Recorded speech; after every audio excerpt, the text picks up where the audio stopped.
Dios les bendiga, hermanos, en una clase más este domingo, ¿verdad? Estaremos iniciando el mes de agosto, este domingo 2 de agosto, que representa, ¿verdad?, el inicio de un nuevo mes. Vamos a entrar en un nuevo tema. De hecho, el tema se inició desde la semana pasada, pero no pudimos compartir esa clase.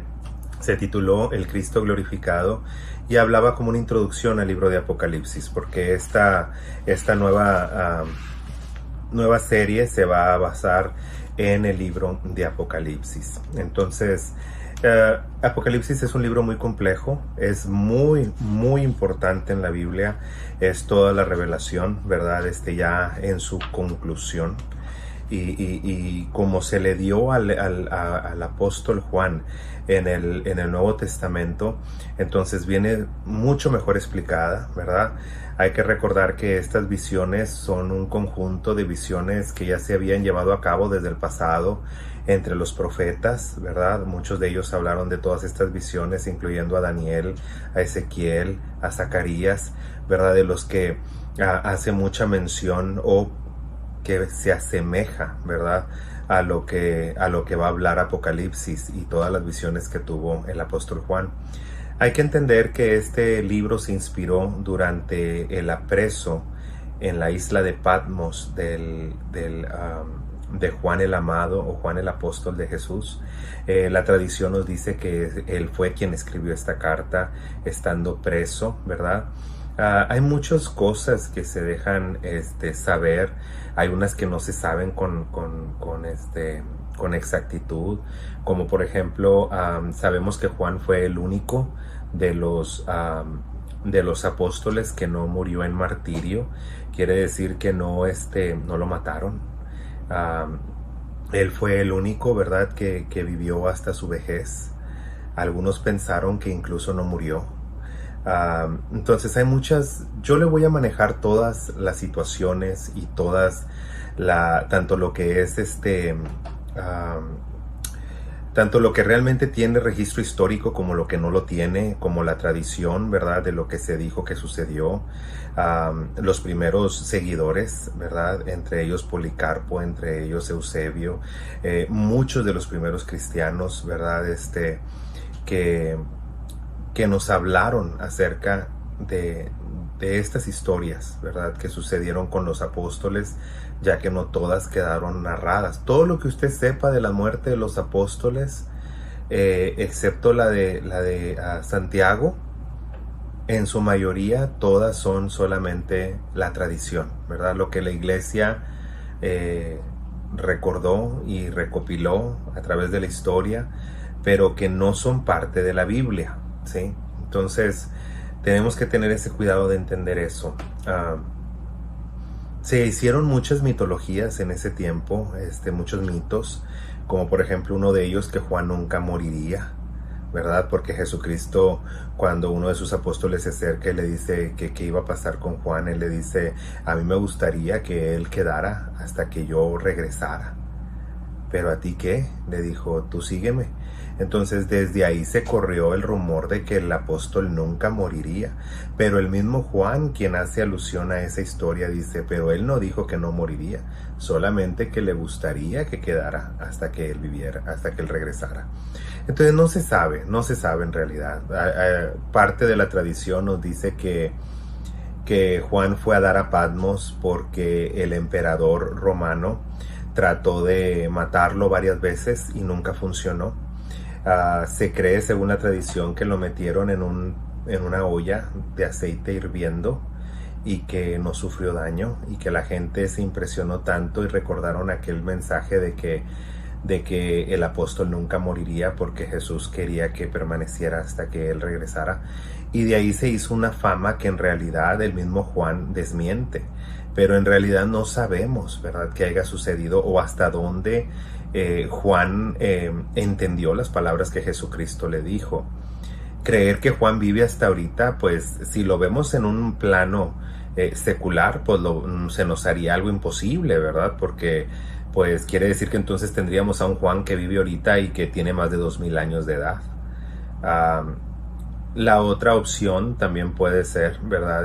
Que Jesucristo dijo solamente me gustaría, como dando a entender, a mí me gustaría que hubiera alguien que le recordara a la iglesia, ¿verdad? Hasta el día que yo venga, que esto es real. Ah, Algunas otras historietas y mitologías han dicho que otros personajes han visto a Juan a través de la historia, pero en realidad no hay nada concreto, ¿verdad? La tradición nos dice que María, la madre de Jesús, vivía con Juan en lo que ahora se conoce como Turquía, ¿verdad? Y, y que si usted todavía viaja allá por aquellas regiones, allá por Turquía, por Estambul, dicen que te llevan a la casita donde vivía Juan y María, pero nuevamente solamente una tradición. Los seguidores de Juan solamente dicen que un día los mandó a predicar y que cuando regresaron él ya no lo encontraron más y nunca volvieron a saber de él. No hay un registro de que haya muerto como el de los otros apóstoles, ni siquiera una tradición que diga que haya muerto. Lo único que dicen es que él desapareció, ¿sí? Pero él cuidó a María tal y como se lo ordenó Jesús en la cruz, ¿verdad? Y la recibió en casa, dice la escritura, y sí, la recibió en casa y desde entonces Juan siempre veló por María. Hay que recordar, ¿verdad?, que tanto Juan como Jacobo, como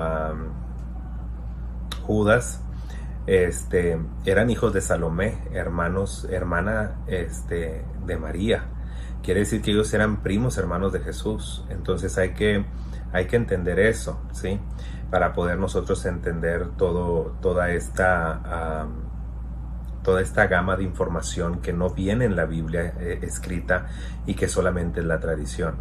Ahora usted me puede decir, ¿qué tanto podemos confiar en la tradición con todo lo que nos va a decir? Bueno, pues tendríamos que confiar que realmente el Evangelio de Mateo es de Mateo, porque en realidad la firma no existe, ¿sí?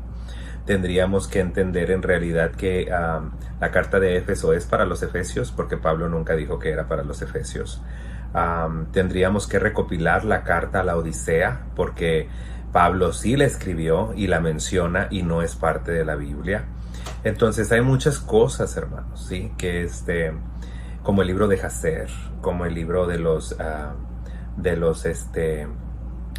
¿cuál es la palabra? El libro de Jacer, está el libro de los Macabeos y otros libros, ¿verdad? Que por tradición la misma Biblia los menciona, pero que en realidad no forman parte del canon de la Biblia. El libro de Enoc, ese es otro. El libro de Enoc es el más citado en todo el Nuevo Testamento y sin embargo no forma parte del canon de la Biblia. Como les digo, el libro de Jacer a cada rato lo mencionaban en el Antiguo Testamento y sin embargo no es parte de la Biblia. También habla del libro de otros de otros profetas que existieron en ese tiempo. Los menciona la Biblia y no está escrito en el libro del vidente tal, y sin embargo no tenemos esos libros. Entonces sí es importante la tradición, ¿sí? Sí es importante la tradición, pero siempre y cuando no se salga del contexto bíblico. Tenemos que darle cierta veracidad de la Biblia, ¿sí?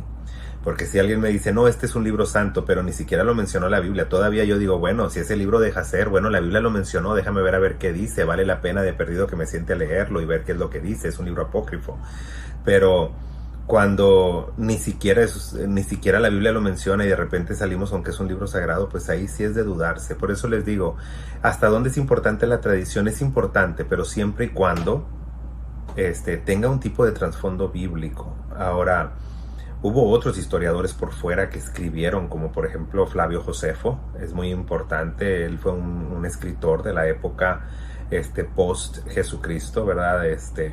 Y que él en su tiempo, ¿verdad? Estaba muy reciente todos los acontecimientos y él sí narra que existió, ¿verdad? A uno que le llamaban Cristo y que se decía hijo de Dios. Entonces eso por fuera en la historia nos ayuda a recopilar también algunos datos. Pero recordemos, hermano, lo único que es fidedigno es la Biblia, ¿sí? Fuera de la Biblia, pues es tradición, es lo que nos han contado. Nadie está diciendo que sean mentiras, ¿verdad?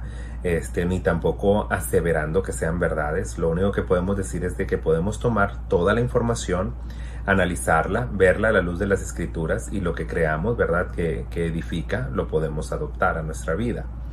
Pero sí, eso sucedió con Juan, ¿verdad? Le temían porque trataron de matarlo y no se podía, no podían, no tenían el éxito que esperaban. Entonces lo aislaron, ¿verdad? En la isla, lo marginaron en la isla de Patmos.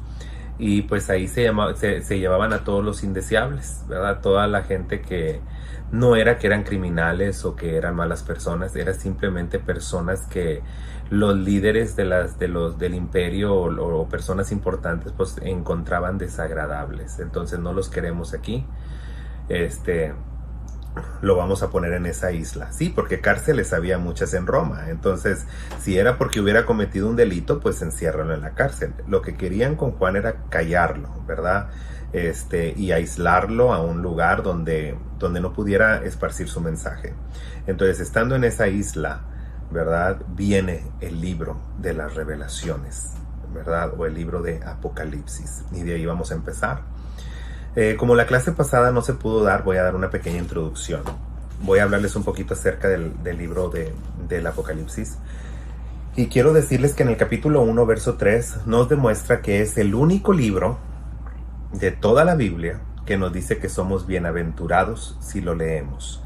Y se lo digo aquí, capítulo 1, verso 3, bienaventurados el que lee y los que oyen las palabras de esta profecía. Entonces, ahí está, ¿verdad? Bienaventurado el que lee. Si tú lees el libro de Apocalipsis, aunque no lo entiendas, tú ya eres bienaventurado por haberlo leído. Y eso es un sello que no lo tiene ni siquiera las cartas de Pablo, no lo tienen ninguno de los 4 evangelios, no lo tiene ni siquiera el libro de la ley, incluyendo, ¿verdad? El Tanaj completo, que incluye a los profetas, que incluye a los salmos, que incluye a los libros de los profetas anteriores y posteriores. Nada de eso. Sí, el único, ni siquiera la Torá, que fue la revelación misma de Dios, que son los primeros 5 libros, dice o cuenta con un sello de bienaventuranza por leerlo. Eso quiere decir que el libro de Apocalipsis es muy importante, ¿sí? La iglesia y el periodo de la iglesia apostólica estaba por llegar a su fin, ¿sí? El último de los apóstoles era el único que quedaba con vida, Juan, el amado, Juan el apóstol, Juan quien se reclinaba en el pecho de Jesús y dormía a su lado, Juan quien era de los de más alta confianza, Juan, quien fue el primero en exclamar ser cristiano, y lo podemos ver por su identidad. Juan fue el primero que hizo una división entre el cristianismo y el judaísmo. Él fue el primero que dijo: la Pascua, la fiesta de los judíos. Yo ya no soy judío, es fiesta de los judíos. Yo ya soy cristiano. Entonces, aquí nosotros vemos a alguien con valor, a una persona que fue la única persona valiente, ¿sí?, de ir a estar al pie de la cruz con Jesús y con María, ¿sí? Y usted puede decir, bueno, es que era familia. Sí, él tenía otros 2 hermanos que también eran familia y eran apóstoles, y no por eso fueron, ¿sí? Entonces, él era valiente. Nadie lo podía tocar. Nadie, hermano. Solamente ha habido 2 personas como estas en la historia. Jeremías, al cual nadie pudo tocar. Todo mundo le tenía temor a Jeremías. Se conoció como la lengua más afilada que haya existido en la historia, ¿sí? Jeremías es un personaje que no vaciló ni comprometió la palabra de Dios, sino que la habló a voz en cuello, sin importarle las consecuencias, y sin embargo nadie pudo tocarle uno solo de sus cabellos. Y cuando lo llegaron a poner en prisión, mandó Nabucodonosor rescatar a Jeremías de la prisión y a soltarlo, porque todo mundo había oído de Jeremías y sabían que era un hombre de Dios. Nadie lo pudo tocar en todos sus días. Todavía Elías lo hizo huir, una amenaza. Vemos cómo Moisés también huyó de la presencia del faraón al principio, cuando huyó al desierto. Vemos tantas cosas, ¿verdad?, de grandes hombres de Dios que pasaron por momentos de debilidad. Pero si tú ves a Jeremías, si tú ves a Juan, en ellos no existió nada de eso. Juan predicó el evangelio y jamás sufrió persecución, jamás nadie lo pudo tocar. Al final, cuando trataron de hacerle daño, Dios mismo lo libró de una muerte segura. Fueron y lo aislaron en Patmos hasta que se murió el emperador, ¿sí?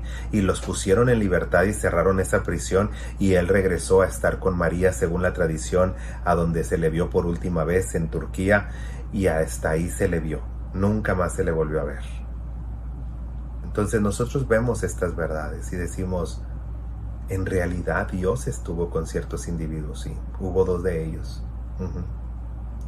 Y esos 2 fueron seres santos, realmente personas de santidad. Porque hubo otro que también nunca lo tocaron, pero no vivió en santidad, y era el rey David. Entonces nosotros vemos aquí, ¿verdad?, que sí hay hombres a los que Dios nunca va a permitir que nadie les toque uno solo de sus cabellos. Pero hay otros que, aparte de que cuentan con esa protección especial de Dios, jamás cometieron un error que fuera significativo. Sí, eran seres humanos, me imagino que cometían sus errores, pero hablando de significativos, es algo que la Biblia hubiera dejado plasmado como un error, como algo que Dios vio con desagrado. Y de estas 2 personas no hay evidencia. No hay Biblia que nos diga que estas 2 personas, tanto Jeremías en el Antiguo Testamento como Juan en el Nuevo Testamento, hubieran sufrido de algún tipo de error que hubiera traído un agravio grave a Dios, ¿verdad? Entonces, vamos a ver, Juan vio la gloria, ¿verdad?, de Jesucristo, lo vio glorificado en el cielo, lo vio con su luz resplandeciente, lo vio con sus heridas, lo vio oyó sus palabras cuando les dijo, yo soy el Alfa y el Omega. En realidad aquí dice, yo soy el Aleph y el Tab, ¿sí? Está hablando, aquí se tradujo del griego, pero en realidad estaba diciendo, yo soy el principio y yo soy el fin.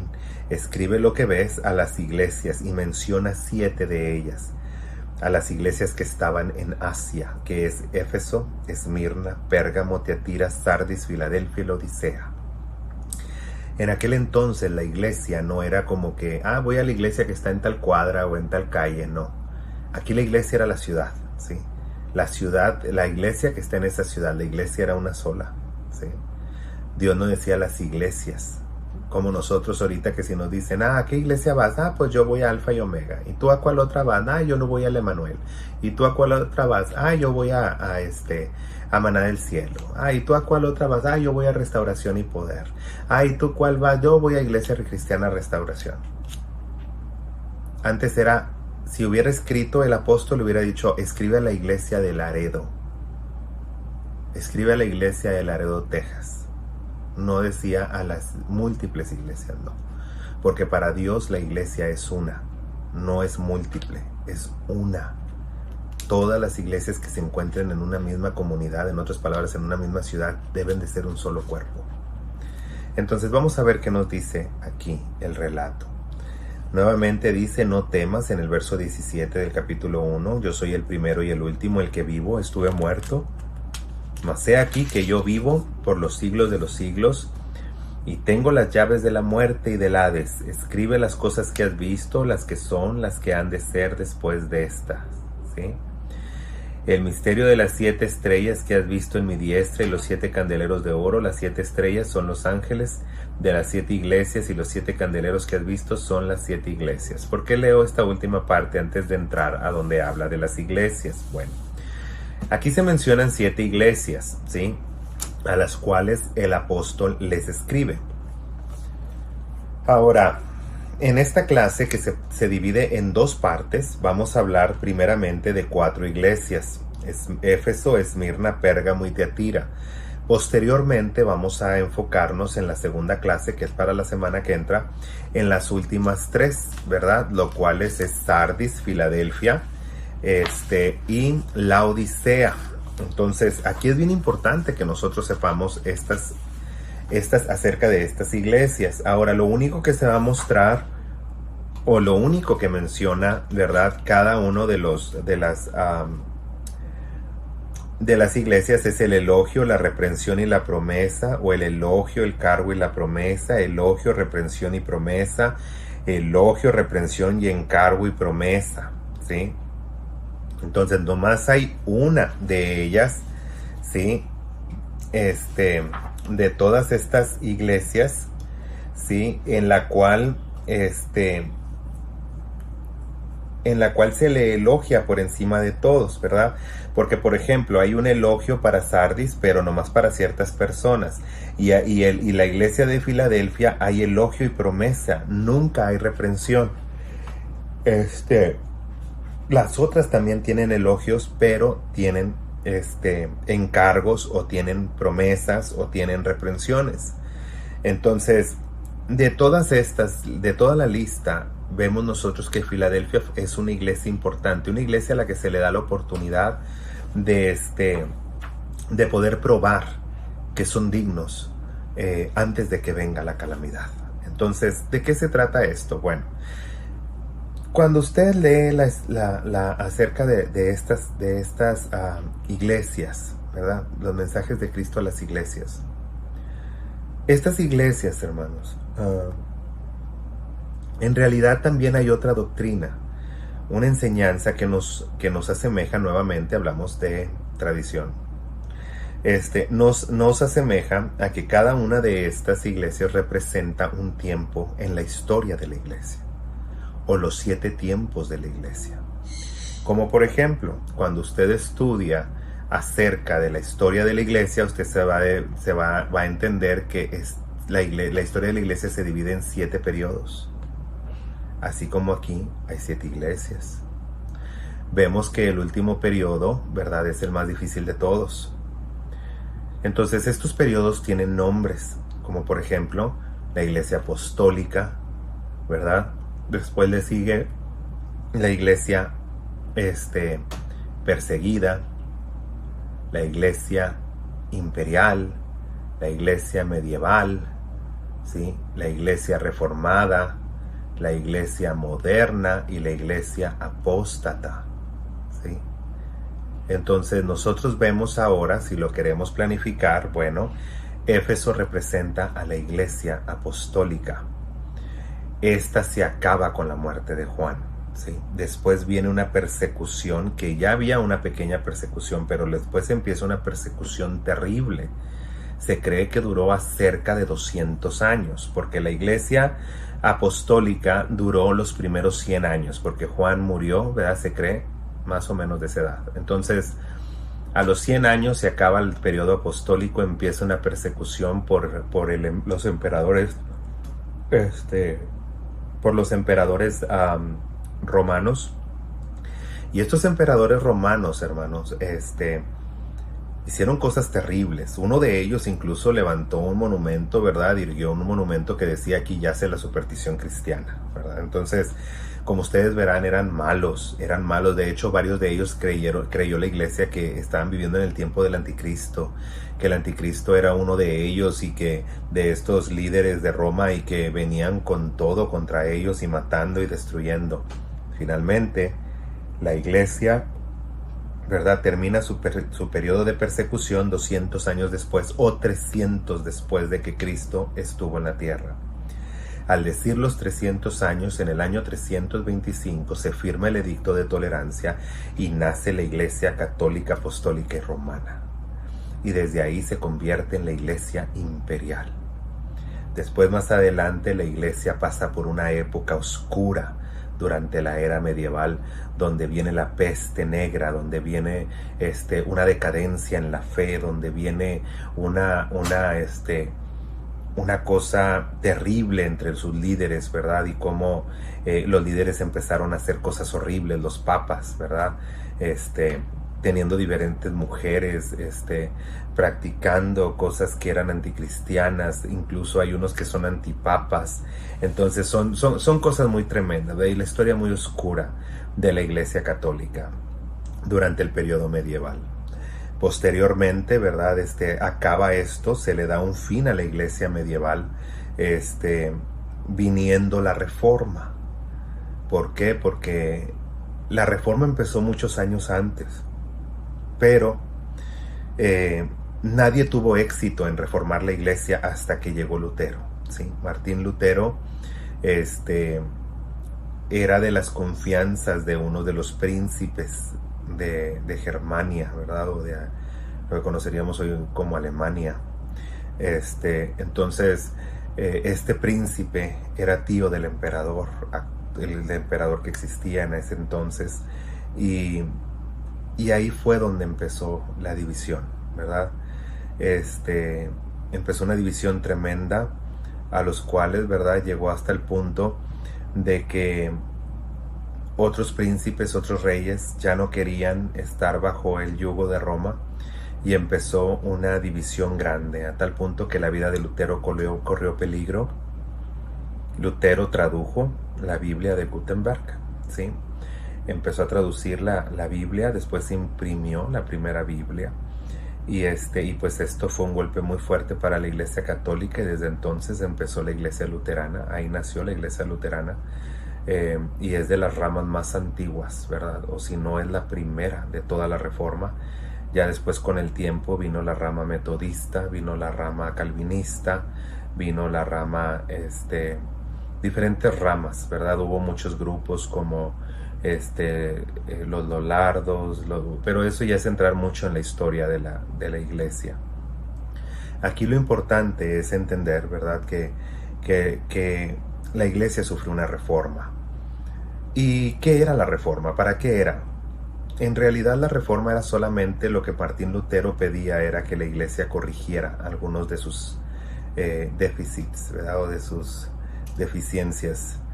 Más lamentablemente la iglesia lo tomó por un momento, como una guerra en lugar de como un consejo, y de ahí se hizo un desorden a tal punto que murió mucha gente, especialmente en Alemania. Murió demasiada gente. Posteriormente hubo otras batallas sangrientas como la de San Bartolomé, ¿verdad? Guerras entre protestantes y católicos. Entonces llega todo este tiempo hasta que viene la nueva iglesia, cuando se descubren las Américas. Entonces ya viene, ¿verdad?, una nueva iglesia, una iglesia moderna, una iglesia donde ya las ramas más antiguas, de las que nos sobreviven hasta ahorita, claro, la luterana, está la bautista, la metodista, que son de las ramas más bien organizadas y con mucha antigüedad. Entonces, entre esos pues también está la iglesia evangélica, pero no tiene el mismo gobierno ni tampoco la misma antigüedad. Entonces vienen estas ramas, ¿verdad? Y viene la iglesia moderna, una iglesia en donde ya no nos separamos porque tú crees esto y yo creo lo otro. Todos somos cristianos, vamos a juntarnos, excepto con el catolicismo, ¿verdad? Pero siendo cristiano protestante, bueno, pues a lo mejor tú vienes de una rama, yo vengo de otra, el otro de otra, pero pues vamos a juntarnos. Entonces viene una época moderna, y esta iglesia la elogia el Señor, ¿verdad? Una iglesia que ha soportado, a pesar de todas las penalidades, la mala historia, la historia oscura, todavía se mantienen fieles y firmes. Entonces vamos a ver todo eso. Y por último, ¿verdad?, vemos que estamos ya pisando los talones de la iglesia, ¿verdad? La iglesia que se conoce como la iglesia apóstata, ¿verdad? La Odisea. Si nosotros estamos viviendo en un periodo en que la iglesia está cometiendo apostasía como jamás lo ha hecho en la historia, aceptando el pecado dentro de sus muros, comulgando con las cosas del mal, y que vemos que sí lo estamos haciendo, entonces estamos en un periodo en el que la iglesia moderna está llegando a su fin. La iglesia moderna es la que va a ser arrebatada, y entrará la iglesia de la Odisea, pero ambas se verán mezcladas por un tiempo, así como se han visto mezcladas todas en un tiempo en el que una termina y la otra empieza. Pero sabemos que la iglesia, ¿verdad?, apóstata va a ser durante la gran tribulación, en su mayoría, donde la gente va a creer que está con Dios, pero Dios no está con ellos, ¿sí? Entonces, vamos a ver qué nos dice. Por ahorita vamos a ver las primeras 4 y vamos a analizar los elogios, y vamos a poder entender acerca de la historia y de lo que representa y qué nos beneficia a nosotros como iglesia los elogios y las reprensiones que Dios nos da. ¿Y qué promesa tenemos cada uno de nosotros? ¿Usted sabía que dependiendo en el lugar o en la iglesia que le tocó vivir, o en la época que le tocó vivir, para usted hay una promesa distinta? ¿Sabía que no todos vamos a estar en el mismo lugar en el cielo? El cielo es un lugar muy vasto, la ciudad es una ciudad muy vasta. Entonces cada uno va a tener una responsabilidad. Qué hermoso saber, ¿verdad?, que ya quedó escrito para que nosotros supiéramos, según la época que nos tocó vivir dentro de la iglesia, cómo nosotros vamos a llevarnos esa bendición. Bien, entonces final de la introducción y vamos a entrar en clase. Bien, la clase nos habla, en primer lugar de la clase, nos dice acerca de Éfeso, la primera iglesia. Y quiero leerlo desde la Biblia. Esto abarca más o menos 2 capítulos, desde el capítulo 2 hasta el capítulo 4. Deben de saber que una vez que el capítulo 4 termina de hablar a las iglesias, jamás se vuelve a mencionar la iglesia en todo el Apocalipsis, nomás hasta el capítulo 3 al final. Empezando el capítulo 4, dice que Juan oye una voz que le dice Juan, yo oí una voz y vi una puerta abierta en el cielo que me decía, ven y sube acá. Muchos han dicho que ese es el arrebatamiento, ¿sí? Muchos han dicho que eso es el tiempo cuando Jesús viene por su iglesia. Recordemos que también hay 3 diferentes doctrinas en cuanto a esta verdad. Algunos dicen que el arrebato es al principio de la tribulación, antes de que inicie, y que con eso se da pie a que empiece la tribulación. Otros han dicho que es a mediados, cuando los testigos mueren, ¿verdad?, en la plaza de Jerusalén, y cómo el Espíritu de Dios los vivifica y luego vienen y suben en una nube hasta el cielo. Creen que ahí es el arrebatamiento. Y otros hasta el final, por la palabra que Jesucristo dijo, e inmediatamente después de la tribulación de aquellos días, yo mandaré a mis ángeles a que recojan a mis siervos de los 4 ángulos o lugares de la tierra, ¿verdad? Entonces, no sabemos cuál de estas 3 doctrinas es la correcta, aunque en su mayoría el pueblo evangélico creemos que será al principio, antes de que inicie la tribulación. De ser así, entonces se cumple esta palabra de Apocalipsis, ¿verdad?, la cual dice que una vez que ya la iglesia termina su trabajo, hay una ventana en los cielos, una voz que nos invita a subir arriba, ¿verdad? Entonces puede ser esa también la interpretación correcta. Pero yo voy a dejar que usted estudie y usted se haga su propia conclusión. En lo personal, yo sí creo que el arrebatamiento será al principio, antes de que inicie la tribulación, o lo peor de la tribulación, ¿verdad? Recordemos que la tribulación va a empezar bien, pero después viene la marca, viene el chip que algunos le llaman la marca, y pues si a mí me preguntan en lo personal, yo sí creo. No creo que cualquier chip sea la marca, pero sí creo que un chip que no me va a dejar comprar ni vender, que no me va a dejar trabajar, yo creo que esa es la marca, no porque sea un chip. Pudo haber venido como tatuaje o como lo que sea. Es simplemente por el poder que se le da a ese objeto. Si ese objeto ya no me va a permitir comprar, ni vender, ni hacer nada, ni tener nada que tal y como lo dice el Apocalipsis, ¿verdad? Entonces, eso es, ¿verdad? Pero no sabemos. Puede ser el chip, puede ser que esa simplemente sea la introducción y viene otra cosa después. No lo sabemos, pero hasta ahorita todo apunta a que es ese chip, ¿verdad? Porque ya ese chip lo traeríamos dentro de nuestro cuerpo. Algunos dicen, no, es que no tiene inscrito el 666. Bueno, se va a manejar con internet, y sabemos que todas partes a donde tú quieras ir con internet tiene que aparecer www.com. W es la letra número 6 y también es el número 6 en hebreo, por lo cual www significaría 666. Entonces hay muchas cosas. No estoy diciendo que así sea, pero estoy diciendo que muchas cosas apuntan a que el 666 en realidad no es una marca, sino es un código de barras, hasta así poder decirlo, o alguna dirección a donde nosotros podamos, ¿verdad? Es un sistema de control, vaya. Es un sistema de control, y sabemos que si más adelante nos dice que ese 666 no nos dejará comprar, vender, hacer negocio, al menos que lo tengamos, pues entonces es un tipo de control para controlar la economía, controlar nuestras entradas y nuestras salidas, controlar nuestra vida. Y si eso lo va a hacer un chip, pues entonces el chip es la marca, ¿sí? Y si no, bueno, entonces lo que venga que controle mi manera de comprar y que ya no vaya a poder comprar, o sea, bueno, entonces esa es la marca, ¿sí? Sea lo que sea. Pero hasta ahorita todo apunta a que eso es. Pero bien, Vamos a entrar entonces en clase, como habíamos dicho. En estos 2 capítulos vamos a tener 2 clases y vamos a ver qué nos dice lo primero.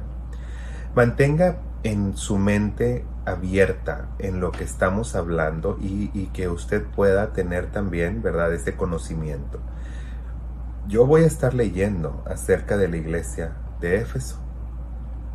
Tenga en mente que según la tradición y según el estudio, puede también tipificar a la iglesia apostólica, la iglesia que tuvo y vio el nacer de los apóstoles.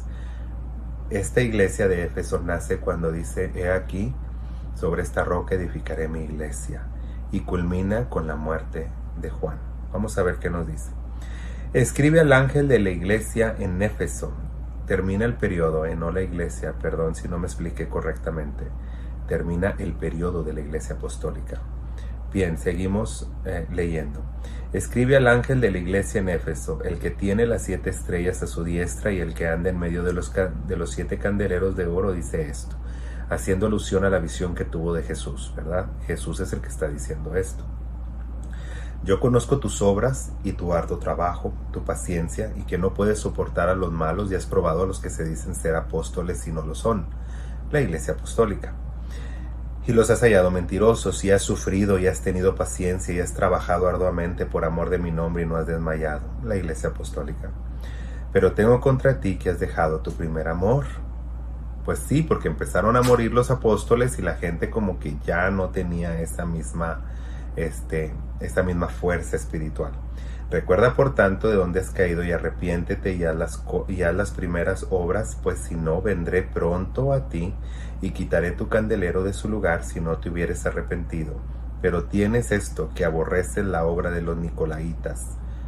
Aborrecían la idolatría, los cuales yo también aborrezco. El que tiene oído, oiga lo que el Espíritu dice a las iglesias. El que venciere, le daré a comer del árbol de la vida, el cual está en medio del paraíso de Dios. Entonces, ¿qué nos está diciendo? Los apóstoles, la era apostólica, todos los que fueron creyentes desde el tiempo que se hizo la primera confesión de fe, y que Jesucristo dice que sobre esa fe edificará la iglesia, sobre esa roca. Más adelante nosotros vemos, ¿verdad?, cómo de ahí viene esto y empieza una nueva era apostólica hasta que termina, ¿verdad?, o un nuevo periodo apostólico hasta que termina con la muerte de Juan. Entonces aquí nosotros vemos, ¿verdad?, que nos habla acerca de un elogio. ¿Cuál es el elogio que les da aquí? Que han probado ser a los que son apóstoles y no lo son, que los han hallado mentirosos, que han sufrido, que han tenido paciencia y trabajo por amor a su nombre y no han desmayado. Pero, ¿cuál es la reprensión? La reprensión es que tengo contra ti que has dejado tu primer amor, ¿verdad? Por lo pronto hay que arrepentirse y hacer. ¿Y cuál es la promesa? Si tú logras vencer, las personas que vivieron en esa época van a estar en el paraíso gozando de comer del árbol de la vida. ¿Sí? En otras palabras, ellos van a estar en una área donde más o menos vivieron Adán y Eva, pero en el ámbito espiritual. ¿Sí? En otras palabras, están viviendo en medio del Edén, ¿verdad?, del paraíso de Dios, donde está el árbol de la vida.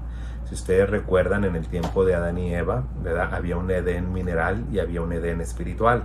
El Edén mineral era aquí en la tierra, el Edén espiritual era en el paraíso. ¿Sí? Entonces necesitamos nosotros entender esto. ¿Por qué? Porque ahí estaban el árbol de la ciencia del bien y el mal y el árbol de la vida. Entonces ellos van a ir a dar a este lugar, ¿verdad? Por eso yo les digo, la ciudad de Jerusalén, la nueva ciudad de Jerusalén es muy vasta, es muy amplia y muy grande. También vemos cómo el territorio que nosotros llamamos cielo es muy amplio y muy grande, ¿sí? Bien. Vamos a ver qué le dice a la segunda iglesia. La iglesia de Esmirna, lo que conoceríamos también como la iglesia perseguida, los que sufrieron, los mártires. Vamos a ver qué nos dice aquí. Escribe al ángel de la iglesia en Esmirna, el primero y el postrero, el que estuvo muerto y vivió, dice esto, sigue siendo Jesucristo. Yo conozco tus obras y tu tribulación, ahí les está dando a entender, ¿verdad?, por su persecución, tu pobreza, pero que eres rico, y la blasfemia de los que se dicen ser judíos y no lo son, sino sinagoga de Satanás. ¿Por qué decía esto?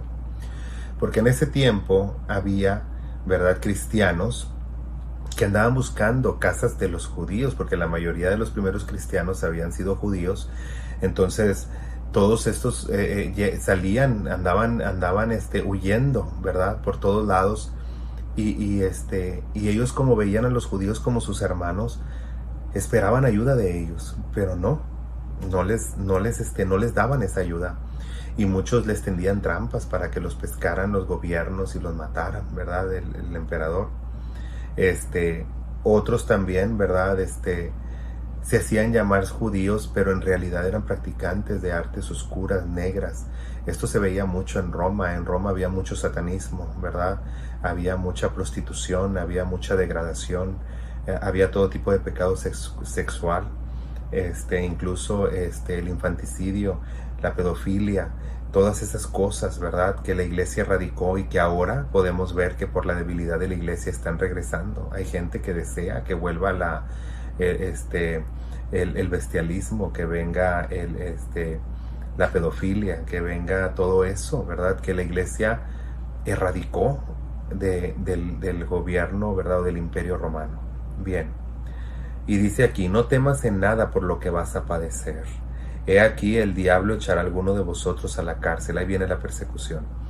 Para que seáis probados y tendréis tribulación por 10 días. La palabra 10 en realidad no es que sean 10 días hábiles, sino que 10 días habla de 10 porque 10 representa prueba en el judío, ¿sí? Por eso es que cuando dicen del diezmo, probadme ahora en esto. El 10 significa tentación. Por eso dice la Biblia: no tentarás al Señor tu Dios. La única vez que Dios te dice tiéntame en esto es por el diezmo, ¿sí? Pero claro que pues de esa enseñanza los cristianos modernos van a hacer un escándalo porque dicen que no creen en eso. Yo la verdad no voy a entrar en ningún debate. El que diezme, que lo haga de corazón y que lo haga porque lo quiere hacer, ¿verdad? Y el que no, pues que no lo haga, ¿verdad? Está en su libertad, porque yo no voy a entrar en debates si eso es algo del Antiguo Testamento, del Nuevo Testamento. No es ni del Antiguo ni del Nuevo. Moisés diezmó de su corazón. No había ninguna imposición.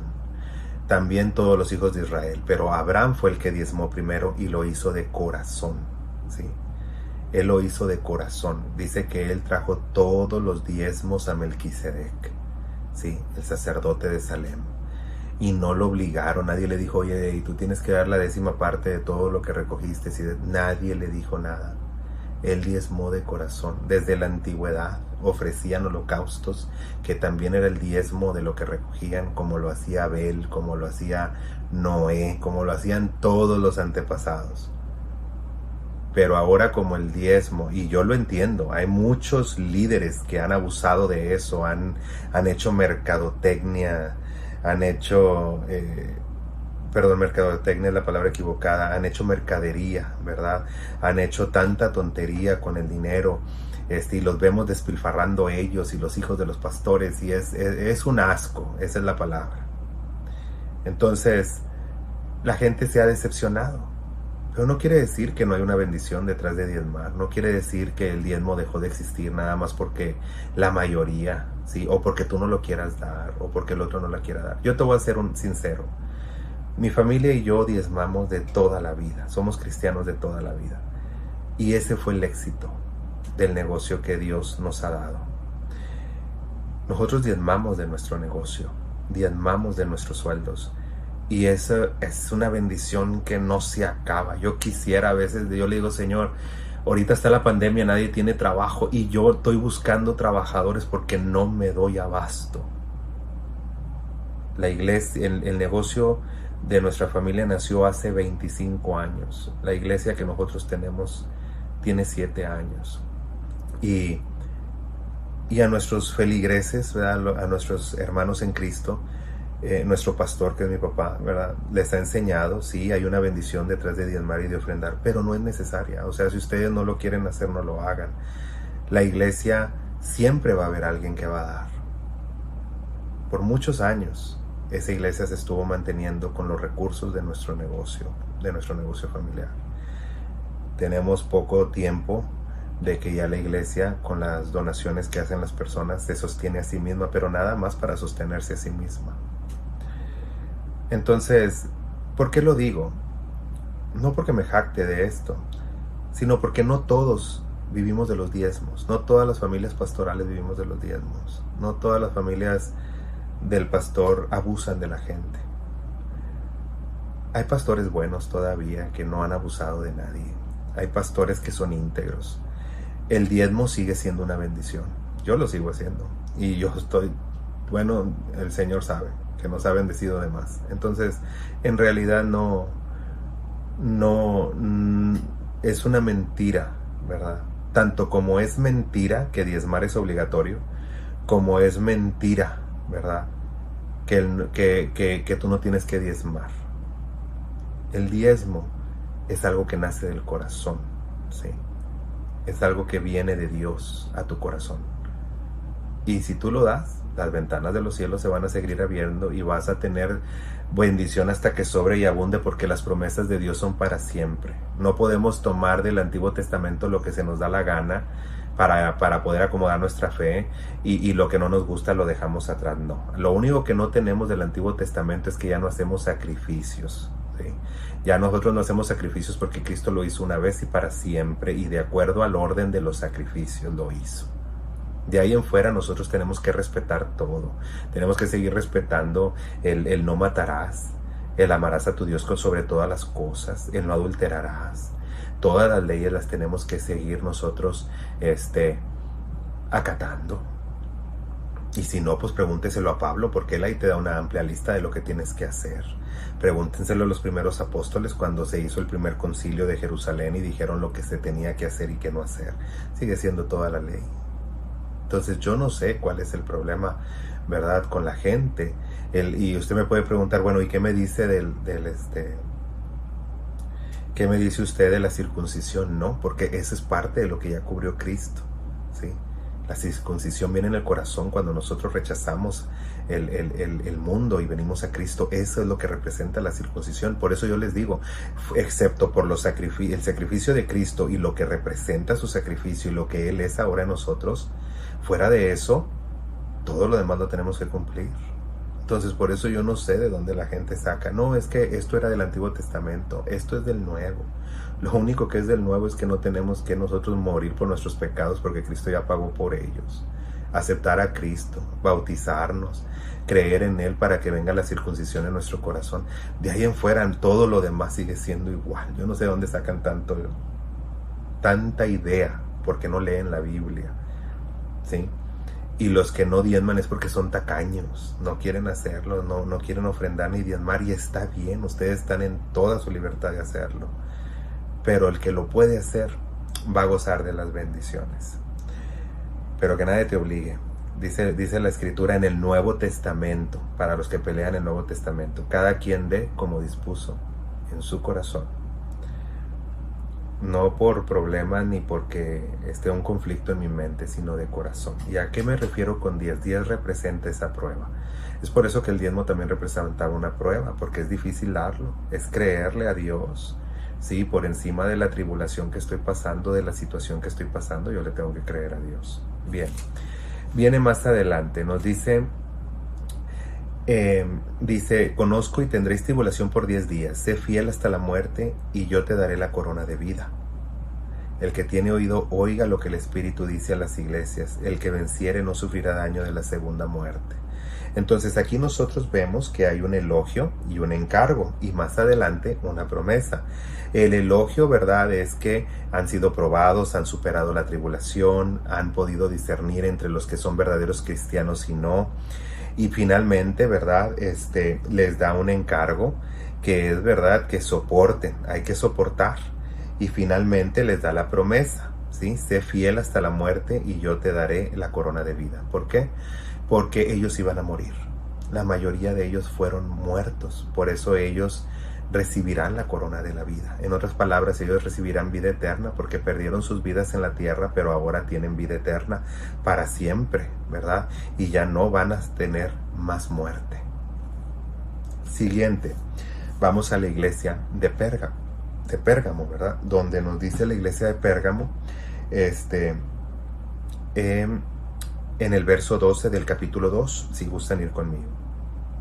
Escribe al ángel de la iglesia de Pérgamo, el que tiene la espada aguda de 2 filos, dice esto. Bueno, aquí es la iglesia imperial, es cuando la iglesia ya termina la persecución en el año 325 después de la era de Cristo y empieza la iglesia imperial.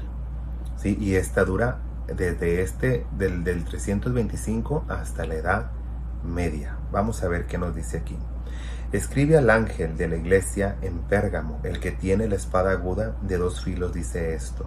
Cuando dice espada aguda de 2 filos, quiere decir yo te voy a hablar con palabra que te va a penetrar porque lo que estás haciendo no está bien.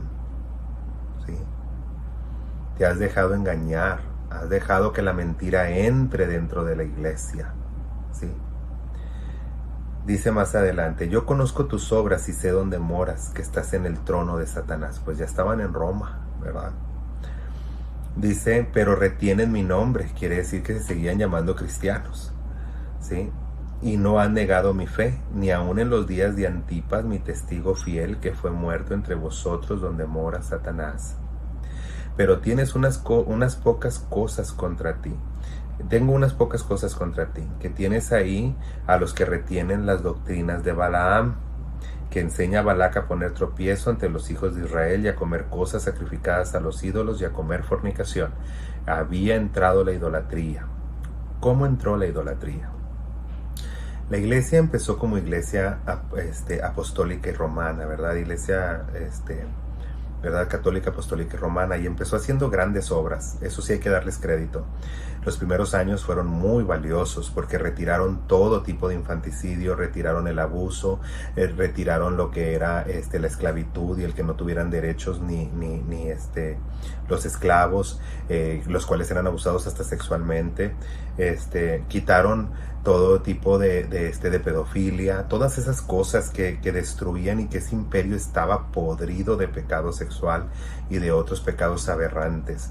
Todo eso, ¿verdad? La Iglesia Católica lo retiró y estuvo así por varios años hasta que entró una emperatriz, ¿verdad? De Bizancio, la emperatriz Irene, maligna como ninguna otra, y ella adoraba los íconos, ¿verdad? Y de ahí viene la palabra icondulia, iconoclasta, la diferencia entre adorar imágenes o solamente tenerlas como muestra. Es como, por ejemplo, usted puede decir, bueno, las iglesias, si tenemos una iglesia podemos poner una paloma que representa el Espíritu Santo, un dibujo, un póster, otra que tiene una cruz, pero que representa nada más la cruz de Cristo, pero para nosotros no significa nada, ni la adoramos ni nada, es solamente ahí es una simbología de lo que representa, ¿verdad? El cristianismo, pero hasta allí. Hay una diferencia cuando tú ya pones una cruz y te hincas y le adoras, ¿verdad? O cuando usas cualquier otro tipo de ícono, entre ellos santos, imágenes, ¿verdad? De vírgenes, de santos, imágenes de Jesucristo. Eso ya es idolatría. Eso ya es cometer fornicación con ídolos y comer cosas sacrificadas a los ídolos. En otras palabras, recibir esa palabra espiritual de personas que adoran o que veneran a los ídolos, ¿verdad? A los santos y todas esas cosas.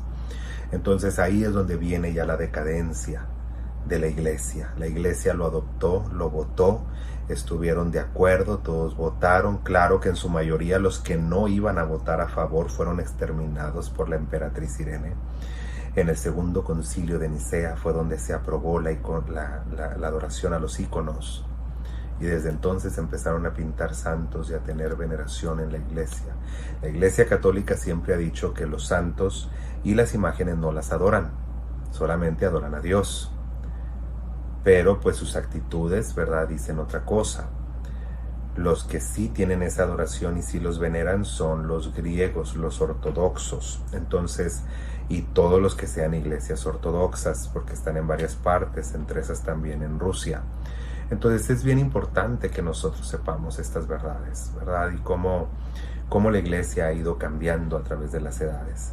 Y dice aquí, y también los que retienen la doctrina de los nicolaítas, la cual yo aborrezco. Otra vez, los apóstoles la detestaban y ahora esta iglesia los está adoptando. Si usted va a la iglesia de Éfeso, dice que los elogia porque repugnaban el tener la idolatría dentro, la doctrina de los nicolaítas.